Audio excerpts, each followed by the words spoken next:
হ্যাঁ বাবা, এত কিছু হচ্ছে মেয়েদের সাথে।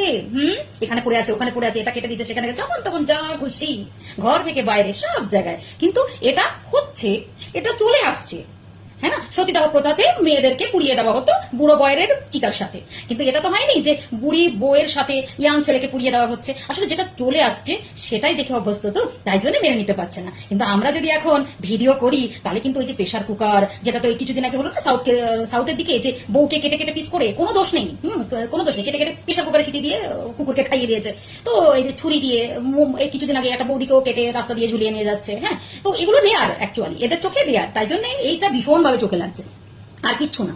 আসল কথা এরা মেনে নিতে পারছে না। এটা তো ঘটনা কোনো সময় ঘটেনি, কিন্তু একটা মেয়ে মানে সকাল থেকে রাত্রির অব্দি মানে তার সে নিঃস্ব করে দিয়ে সংসারের পেছনে খাটছে, খাটার পরে বোনাস বোনাস সমেত মার কিল ঘুষি অত্যাচার, মানে লাঞ্ছিত, মানে মেন্টালি হ্যারাসমেন্ট, ফিজিক্যালি হ্যারাসমেন্ট, আর মানে ওই বোনাস সমেত এরকম। তো এটা আসল কথা হচ্ছে, যেটা ঘটনা, যে ছেলেরা ভয় পেয়ে যাওয়ার একটাই কারণ, মাথায় কিছু খারাপ নেওয়ার দরকার নেই, যে এরা ভেবে নিয়েছে যেটা যেটা হচ্ছিল তার উল্টোটা হচ্ছে, এই জন্যই এরা কিন্তু মানে এত ভয় পেয়ে গেছে।